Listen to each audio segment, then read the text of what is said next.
ग्लानिर्भवति भारत अभ्युत्थानमधर्मस्य तदात्मानं सृजाम्यहम् परित्राणाय साधूनां विनाशाय च दुष्कृतां संस्थापनार्थाय सम्भवामि युगे युगे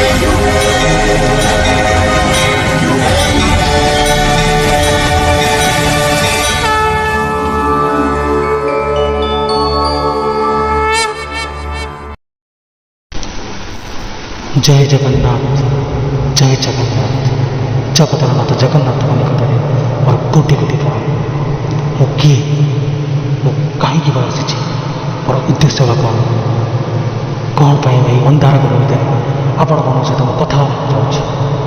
ହଁ, ମୁଁ ସେଇ ଯାହାକୁ କି ପ୍ରତ୍ୟେକ ଲୋକ ଦିନ ଦିନ ଧରି ଅପେକ୍ଷା କରି ଆସିଛନ୍ତି। ମୁଁ ହେଉଛି ସେଇ କଳ୍କି, ମୁଁ ହେଉଛି ସେଇ କଳ୍କି, ସେଇ କଳ୍କି। କ'ଣ ଭାବୁଛନ୍ତି ମୁଁ ଓଡ଼ିଆ ସିନେମାର କିଛି ଡାଇଲଗ୍ ମାରୁଛି? ନା, ମୁଁ ସତ କହୁଛି, ମୁଁ ଆପଣମାନଙ୍କ ସେଇ କଳ୍କି ଆସିଛି ସବୁର ହିସାବ ନେବାକୁ, ଆପଣମାନଙ୍କ ଅଧିକାର ଆପଣମାନଙ୍କୁ ଫେରାଇ ଦେବ। ଆଉ ଆଜି ଏହି ପବିତ୍ର ସ୍ନାନ ପୂର୍ଣ୍ଣିମାରେ ମୁଁ ଆପଣମାନଙ୍କ ପାଖରେ ପହଞ୍ଚିଛି।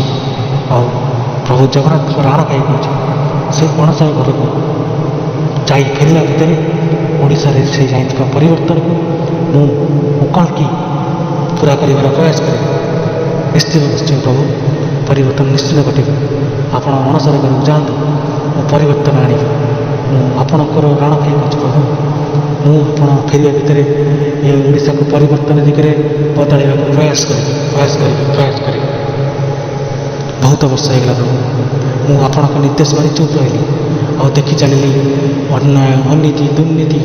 ହେଲେ ଏବେ ସେ ସମୟ ଆସିଯାଇଛି ସବୁର ହିସାବ ହେବ। ଏହି ଓଡ଼ିଶାକୁ ପୁଣି ଥରେ ଏକ ସୁନାର ଓଡ଼ିଶା କରି ତୋଳିବ। ଏମିତି ବି ଦିନ ଥିଲା ଭାରତ ଇତିହାସରେ ପ୍ରମୁଖ ସ୍ଥାନ ଗ୍ରହଣ କରିଥିଲା ଆମ ଓଡ଼ିଶା। ହେଲେ ଏବେ ଚାରିଆଡ଼େ ଅନ୍ୟାୟ, ଦୁର୍ନୀତି, ମିଛ ରାଜନୀତି ଚାଲିଛି। ସେଇଥିପାଇଁ କଳ୍କିର ଜନ୍ମ ଏସବୁକୁ ବନ୍ଦ କରିବା ପାଇଁ। ଆମ ଓଡ଼ିଶାର ପବିତ୍ର କ୍ଷେତ୍ର ଶ୍ରୀ ଜଗନ୍ନାଥଙ୍କ କ୍ଷେତ୍ର, ସେଇ କ୍ଷେତ୍ର ସାକ୍ଷୀ ଦେଇ କହୁଛି, ଏ ସମାଜରେ ଥିବା, ଏ ଓଡ଼ିଶାରେ ଥିବା ସବୁ ଅତ୍ୟାଚାର, ସବୁ ଦୁର୍ନୀତିର ପର୍ଦ୍ଦାଫାଶ କରିବି। ସମସ୍ତଙ୍କର ସହଭାଜନ ହେବି, ସମସ୍ତଙ୍କୁ ଖୁସିରେ ରଖିବି। କଳ୍କି ହିସାବ ନେବାକୁ ଆସିଛି, ହିସାବ ଦେବ।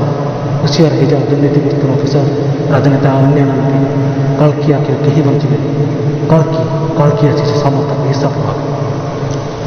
ବହୁତ ଦେଶ ଏ ଦେଶକୁ, ବହୁତ ଦେଶ ଏ ଓଡ଼ିଆ ଜାତିକୁ କୋଟି କୋଟି ଟଙ୍କାର ଋଣ ନେଇ ଚିଟଫଣ୍ଡ ଠକେଇ କରି ଦେଶ ଛାଡ଼ି ଚାଲି ଯାଉଛନ୍ତି। ହେଲେ ଗରିବ ଚାଷୀଟିଏ 30,000 କି 50,000 ଲୋନ୍ କଲା। ଏଜେଣ୍ଟମାନଙ୍କ ଦ୍ୱାରା ଏମିତି କଷ୍ଟ ଦିଆଯାଉଛି, ସେଇ ଚାଷ ଜମିରେ ବିଷ ପାଇଁ ଆତ୍ମହତ୍ୟା କରିଦେଉଛି। ଆଉ ଏଠି ସରକାର କହୁଛି ଚାଷୀଙ୍କ ସାଥିରେ ଆମେ। ଯଦି ଚାଷୀଙ୍କ ସାଥିରେ ତମେ କେତେ କ'ଣ ଉଚିତ, ଚାଷୀ ଠିକ୍ ଅର୍ଥ ପାଉଛନ୍ତି, ଯାହାର ଯେତେ ଚିହ୍ନା ସେ ପାଉଛି ସବୁକିଛି। ହେଲେ ପ୍ରକୃତ ଲୋକ ପାଖରେ କିଛି ପହଞ୍ଚି ପାରୁନି। ବଡ଼ ବଡ଼ ନ୍ୟୁଜ୍ ଚ୍ୟାନେଲରେ ସମସ୍ତେ ଦେଖନ୍ତି ଚାଷୀଟି ଆତ୍ମହତ୍ୟା କରୁଛି। ହେଲେ ଏ ଆତ୍ମହତ୍ୟା କ'ଣ ପାଇଁ? ଏଇ କିଛି ଋଣ ସୁଝିବା ପାଇଁ ନା? କାହିଁକି ମରିବ ସେ ଋଣ ସୁଝିବା ପାଇଁ? କ'ଣ ପାଇଁ? ଆରେ ମୋର ସେଇମାନଙ୍କୁ ପ୍ରଶ୍ନ, ଚାଷୀ କାହା ପାଇଁ ଘଟୁଛି? ଆମ ସମସ୍ତଙ୍କ ପାଇଁ ଘଟୁଛି। ଯଦି ସବୁ ସୁଖ ପାଇଁ କମ୍ପାନୀ ଦରକାର, ବଡ଼ ବଡ଼ ଲକ୍ଜରୀ ଦରକାର, ବଡ଼ ବଡ଼ ମଲ୍ ଦରକାର, ସବୁଠୁ ବଡ଼ ସେଇ ଖାଦ୍ୟ ପାଇଁ ଚାଷୀଟେ ବି ଦରକାର। କ'ଣ କରିଛି ସରକାର? କ'ଣ କରୁଛି ବିରୋଧୀ ଦଳ? ସେଇ କାଳିଆ ଯୋଜନା 5,000 ଟଙ୍କା କରିଦେଲା, ସବୁ ହେଇଗଲା। କେତେଟା କୋଲ୍ଡ ଷ୍ଟୋରେଜ୍ ହେଇଛି, କେତେ ମଣ୍ଡିରୁ ଧାନ ନେଉଛି। ଠିକ୍ ସମୟରେ ନେତା, ବିଧାୟକ, ମନ୍ତ୍ରୀମାନେ, ସେ ବିରୋଧୀ ଦଳ ହଉ କି ଶାସକ ଦଳ, କାହାର ଦେଖିବା ନାହିଁ। ହେଲେ ଆତ୍ମହତ୍ୟା ପରେ ସମସ୍ତେ ଆସୁଛନ୍ତି ସେ ପରିବାରକୁ ସମବେଦନା ଜଣାଇବା ପାଇଁ। ସେ ସମବେଦନା କ'ଣ ଦରକାର? କିଛି ବି ଦରକାର ନାହିଁ। ସେ ଚାଷୀ କେତେ ଦୁଃଖ କଷ୍ଟରେ ଧାନଟେ କରିଥିବ, ପୋଟଳଟେ କରିଥିବ, ବାଇଗଣଟେ କରିଥିବ, ପିଲାଟେ କରିଥିବ। ହେଲେ ଆମ ସମସ୍ତେ ଆଉ କ'ଣ ଦେଉଛି? ଆତ୍ମହତ୍ୟା ପରେ ବି ଭୁଲି ଯାଉଛି। ହେଲେ ବିଜୟ ମଲ୍ୟ ଭଳି ଲୋକ ଦେଶ ଛାଡ଼ି ଚାଲି ଯାଉଛନ୍ତି, କୋଟି କୋଟି ଟଙ୍କାର ଅର୍ଥକୁ ଲୁଟି ନେଉଛନ୍ତି। ହେଲେ ଆମ ଚାଷୀ 30,000 50,000 ପାଇଁ ଆତ୍ମହତ୍ୟା କରୁଛି। ସବୁର ହିସାବ କରିବ ଏଇ କଳ୍କି। ଓଡ଼ିଶାର ଯେକୌଣସି ଅଫିସକୁ ଯିବ, ସେଠି ଦଲାଲମାନେ ରାଜୁତି କରୁଛନ୍ତି। ଆଉ ସେ ଦଲାଲମାନେ ବହୁତ ଭଲ ଭାବରେ କହୁଛନ୍ତି ଆମକୁ ଦିଅ ଆମେ ସେ କାମ କରିଦେଉ ଆମର ଭିତିରିଆ ଚିହ୍ନା ଅଛି ତମେ ଦେଲେ ତମର ସେ କାମ ହେବ ନାହିଁ ଏମିତି କହିବାର ମାନେ ଜାଣିଛନ୍ତି ସେ ଦଲାଲମାନେ ଏଥିପାଇଁ କହୁଛନ୍ତି କାହିଁକିନା ସେ ଅଫିସରମାନଙ୍କ ଦ୍ୱାରା ସେମାନେ ନିୟୋଜିତ ସେ ଅଫିସରମାନେ ହିଁ ତାଙ୍କୁ ରଖୁଛନ୍ତି ସେମାନେ ତ ଡାଇରେକ୍ଟ କାମ କରିବେନି ଏଇ ଦଲାଲମାନେ ହେଉଛନ୍ତି ତାଙ୍କର ଭାଗ୍ୟ ଏଇ ଦଲାଲମାନଙ୍କ ଦ୍ୱାରା ସେ ତାଙ୍କର କାମ କରାଇଥାନ୍ତି ଆଉ ଆମେ ଡରିକି ସେଇ ଦଲାଲମାନଙ୍କ ଦ୍ୱାରା ଆମ କାମ କରିଥାଉ କେବେ ଭାବିଛନ୍ତି ସେ ଦଲାଲମାନେ କେମିତି କାମ କରନ୍ତି ଯଦି ଆମେ କରିଥାନ୍ତେ ଆମ କାମକୁ ତ ସେ ଦଲାଲମାନେ କେମିତି କରୁଛନ୍ତି ହଁ ସେ ଦଲାଲମାନେ ସେ ଅଫିସରମାନଙ୍କ ଦ୍ୱାରା ନିଯୁକ୍ତି କରିଛନ୍ତି ସେ ଅଫିସରମାନେ ହିଁ ସେ ଦଲାଲମାନଙ୍କୁ କରିଛନ୍ତି ଆଉ ନହେଲେ ମୋ କାମଟା ସେ ଦଲାଲ କେମିତି କରିଦେବ ସେ ପୁଣି ସେଇ ଅଫିସର ପାଖରେ ଏଇଟା ସମ୍ଭବପର ଆପଣମାନେ ନିଜେ ଭାବନ୍ତୁ ଆଉ ଗୋଟେ ବଡ଼ କଥା ଯେଉଁ ଯୁବ ସମାଜ ସେ ଦଲାଲ ଶିକାର ହେଉଛନ୍ତି ଥରେ ଭାବନ୍ତୁ ଭାବିଲେ ଶିକାର ହେଇଛନ୍ତି ନା ତାହେଲେ କ'ଣ କହୁଛନ୍ତି ଆଉ ସେଇ ଦଲାଲମାନଙ୍କୁ ନିରପେକ୍ଷ କରିବା ସମୟ ଆସିନି ଯଦି ଆସିଛି ଏ ଯୁବ ସମାଜ ଆସ ଏ କଳ୍କି ସାଙ୍ଗରେ ଏ ଯୁବ ସମାଜର ଉଦ୍ଧାର କରିବା ହିଁ କଳ୍କିର ମୂଳ ଲକ୍ଷ୍ୟ ଏ ଯୁବ ସମାଜକୁ ଗଢ଼ି ତୋଳିବା ଏ କଳ୍କିର ମୂଳ ଲକ୍ଷ୍ୟ ଶୁଣିବେନି ଯେ ଚାଷୀ ଯେଉଁ ଚାଷୀ ନାନାଦି କଷ୍ଟ ସହି ତା ପିଲାମାନଙ୍କୁ ପାଠ ପଢ଼ାଇଥାଏ ପିଲାମାନଙ୍କୁ ପାଠ ପଢ଼ାଇ ବଡ଼ ମଣିଷ ହୋଇଥାଏ ହେଲେ ପଢ଼ିଲେ ଚାକିରି ତ କଲେ ସେଠି ବି ଲାଞ୍ଚ ନା ଆଗରୁ ସେଟ୍ ଅଫ୍ ହେଇଯାଉଛି ଚାକିରିର ଏଇ ପିଲା ଖାଲି ଏକ୍ଜାମ୍ ବାହାରୁଛି ତାପରେ ଏକ୍ଜାମ୍ ଦେଲା ପରେ ଯଦି ଗୋଟେ ପିଲା ଭଲ ବି କରିଥାଏ ନା ସେ ପାଇବନି ଯିଏ ଲାଞ୍ଚ ଦେଇଛି ସେ ଚାକିରି ପାଉଛି ଆଉ ଚାଷର ପୁଅ ଆସିକି ଆତ୍ମହତ୍ୟା କରୁଛି ଚାକିରି ନ ପାଇବେ ବହୁତ କଷ୍ଟ ହେଉଛି ମଣିଷରେ ବହୁତ ହେଲେ ଉଚିତ ଚାକିରି ମିଳୁନି ବହୁତ କମ୍ ଲୋକ ଉଚିତ ଚାକିରି ମିଳୁଛି ସ୍କୁଲମାନଙ୍କ କଥା କ'ଣ ଭାବିବେ ତାହା ତ ନ କହିଲେ ଭଲ ଆମ ଓଡ଼ିଶାରେ 30ଟା ଜିଲ୍ଲା ଅଛି 314ଟା ବ୍ଲକ ଅଛି 6234ଟା ଗ୍ରାମ ପଞ୍ଚାୟତ ଅଛି 53,848 ଗାଁ ଅଛି ଆଉ ସେଇ ଗାଁର ପିଲାମାନେ ଧରିବା ପାଇଁ ଆମର ସରକାରୀ ବିଦ୍ୟାଳୟମାନ ଖୋଲାଯାଇଛି ହେଲେ ଆଜି ସରକାରୀ ବିଦ୍ୟାଳୟକୁ ଯିବାକୁ କୌଣସି ପିଲା ରାଜି ବହୁତ କମ୍ ସଂଖ୍ୟକ ପିଲା ଯାଉଛନ୍ତି ଯେଉଁମାନଙ୍କୁ ଅର୍ଥର ଅଭାବ ଅଛି କାହିଁକି ଯାଉଛନ୍ତି ସେମାନେ କାହିଁକି ଯାଉନାହାନ୍ତି ଆମ ସରକାରୀ ସ୍କୁଲ ଅଲଗା ଆଡ଼େ ତ ଯାଉଛନ୍ତି ଏସବୁ ପାଇଁ ଆମ ସରକାର ହିଁ ନାହିଁ ଯେଉଁମାନେ ପ୍ରଥମ ଶିକ୍ଷାକୁ ଚେଷ୍ଟା କଲେ ତାଙ୍କ ଉପରୁ ଟାର୍ଗେଟ୍ ସରକାର କାହିଁ କଲା କାହିଁ କହିଲା ନାହିଁ 30% ଲୋକ 30% ପିଲା ଯେଉଁମାନେ କି ସ୍କଲାରସିପ୍ରେ ପାଇବେ ଯେଉଁମାନେ କି ଗରିବ ଶ୍ରେଣୀରେ ପାଇଥିବେ କାହିଁ କଲା ଆଉ ଆମର ସରକାରୀ ସ୍କୁଲ ଶିକ୍ଷକ ଶିକ୍ଷକମାନେ ରାଲି କରୁଛନ୍ତି ନିଜ ପାଇଁ କେବେ ତ ଜାତି ପାଇଁ ସେ ପିଲାମାନଙ୍କ ପାଇଁ ରାଲି କରୁନାହାନ୍ତି ଅନ୍ୟ ରାଜ୍ୟକୁ ଆମ ପିଲାମାନେ ଖଟିବାକୁ ଯାଉଛନ୍ତି ଏହିପରି ସରକାରୀ ସ୍କୁଲରେ ଦାଦନ ଖଟିବାକୁ ଆଉ ଏହି ଲିଷ୍ଟ ପ୍ରତ୍ୟେକ ବର୍ଷ ବଢ଼ିବାରେ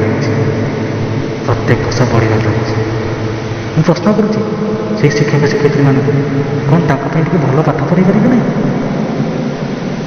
ଏଥର ସବୁ ହିସାବ କଳ୍କି ହିସାବ କରି ସରକାରୀ ସ୍କୁଲରେ ମଧ୍ୟ ଭଲ ପାଠ ପଢ଼ା କୌଣସି ବ୍ଲକ ଟିଚରକୁ ପଢ଼ି ଯିବାକୁ ପଡ଼ିବ କଳ୍କି ଦେବ କଳ୍କି ପଢ଼େଇବ ସମସ୍ତେ ଶିକ୍ଷାଗତ ଯୋଗ୍ୟତା ପାଇବେ ସମସ୍ତେ ଚାକିରି ପାଇବେ ମୁଁ ଆସିଛି ପରିସ୍ଥିତିର ସରକାର ବିରୋଧୀ କାମ କରିବାକୁ କି ନ୍ୟାୟ ଅନ୍ୟାୟକୁ ବିଚାର କରିବାକୁ ମୋ ସରକାର ଆଉ ବିରୋଧୀଙ୍କର ଯେ ନ୍ୟାୟ ଅନ୍ୟାୟ ବିଚାର ତାକୁ ବଦଳାଇବାକୁ ଆସିଛି ଗୋଟେ ବିରୋଧୀ ଶାସକ ସବୁ ସମୟ ଆସିଛି ନିଜ ସ୍ଥିତିକୁ ନିଜେ ସୁଧାରିବାକୁ କରୋନା କାଳରେ ସମସ୍ତେ ମାରି ଖାଇଲେ ତ ସରକାର ଠିକ୍ ଥାନ୍ତା କି ବିରୋଧ ଠିକ୍ ଥାନ୍ତା କି ପିସି କାରବାର କାହିଁ ଚାଲନ୍ତା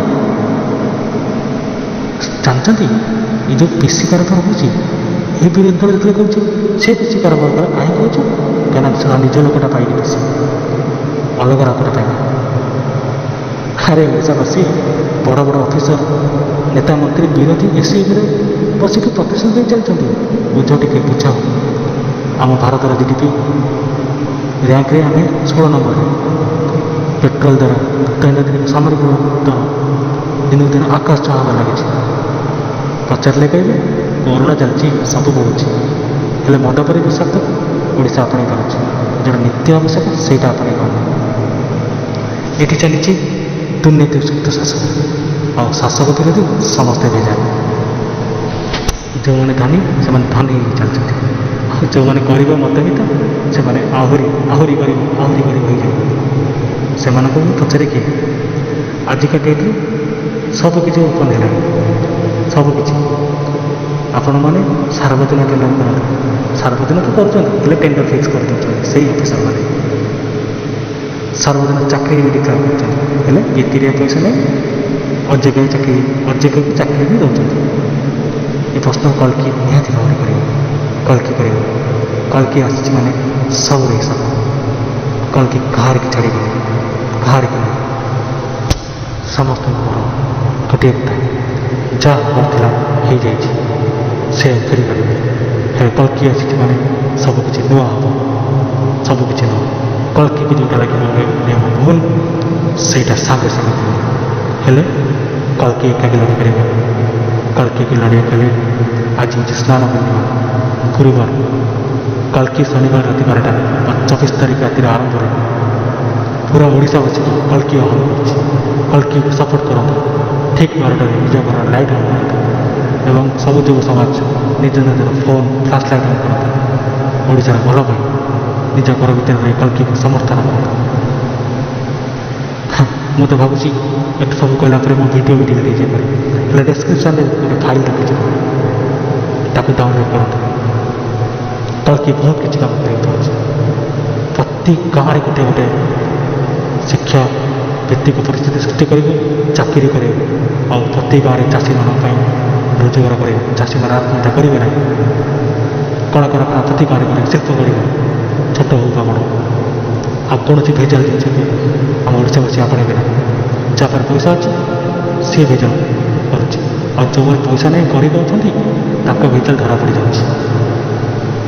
ବା ବାହାରେ ସରକାର ବା ବାହାରେ ଓଡ଼ିଶାବାସୀ ଆଉ ସମୟ ନେଇ ବୁଝିବାକୁ କଲ୍କିର ପରିବର୍ତ୍ତନ କରିବାକୁ ଅଛି। ଏହି ପରିବର୍ତ୍ତନ ଅଭିଯାନରେ ଆପଣମାନେ କଲ୍କିର ସାଥ ଦିଅନ୍ତୁ।